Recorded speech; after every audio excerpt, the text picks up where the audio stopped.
અંકલેશ્વર નગરપાલિકા દ્વારા 3 રસ્તા શાક માર્કેટમાં સ્વચ્છતા અને પ્લાસ્ટિક પ્લોગિંગ અભિયાન હાથ ધરવામાં આવ્યું હતું। સિંગલ યુઝ પ્લાસ્ટિકનો ઉપયોગ કરતા વેપારીઓ સામે દંડનીય કાર્યવાહી કરવામાં આવી હતી। અંકલેશ્વર નગરપાલિકા દ્વારા સ્વચ્છતા અભિયાન અંતર્ગત સિંગલ યુઝ પ્લાસ્ટિકના ઉપયોગ પર પ્રતિબંધ અંગે જનજાગૃતિ ફેલાવવા વિશેષ અભિયાન હાથ ધરવામાં આવ્યું હતું। આ અભિયાન શહેરના 3 રસ્તા શાક માર્કેટ વિસ્તારમાં સફાઈ કામગીરી પણ કરવામાં આવી હતી। નગરપાલિકાના પદાધિકારી અને અધિકારીઓએ વેપારીઓને સિંગલ યુઝ પ્લાસ્ટિકના નુકસાન અંગે માહિતગાર કરી તેનો ઉપયોગ ન કરવા માટે સૂચના આપી હતી। ચકાસણી દરમિયાન વેપારીઓ પાસેથી અંદાજે 10 કિલો જેટલું સિંગલ યુઝ પ્લાસ્ટિક જપ્ત કરવામાં આવ્યું હતું। સાથે જ નિયમોનો ભંગ કરનાર વેપારીઓ પાસેથી દંડની વસૂલાત પણ કરવામાં આવી હતી।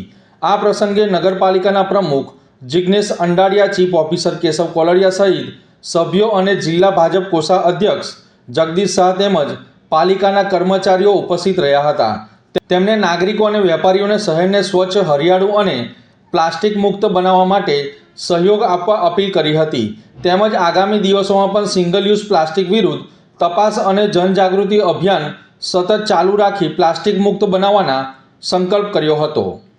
આજ રોજ અંકલેશ્વર નગરપાલિકા દ્વારા સ્વચ્છતા અભિયાન દરમિયાન 3 રસ્તા માર્કેટ પાસે આજ રોજ નગરપાલિકાના સભ્યો તથા સંગઠનના સભ્યો દ્વારા સાફ સફાઈ અભિયાન કરવામાં આવ્યું અને એ સાથે જ આજ રોજ માર્કેટમાં સિંગલ યુઝ પ્લાસ્ટિક જે કરતા હતા તે વેપારીઓને અંકલેશ્વર નગરપાલિકાના કર્મચારીઓ દ્વારા દંડ ફટકારવામાં આવ્યો।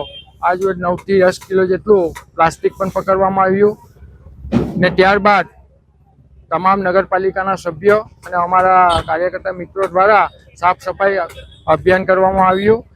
આ જ પ્રસંગે હું અંકલેશ્વરની જનતાને એક નમ્ર અપીલ કરવા અપીલ કરું છું કે ઘરેથી જ્યારે શાકભાજી લેવા નીકળે તો પોતાની બેગ લઈને નીકળે, જેથી કરીને આપણે આ સિંગલ યુઝ પ્લાસ્ટિકનો ઉપયોગ તદ્દન નાબૂદ કરીએ અને સ્વચ્છતામાં સહભાગી બનીએ। અસ્તુ, વંદે માતરમ, ભારત માતા કી જય।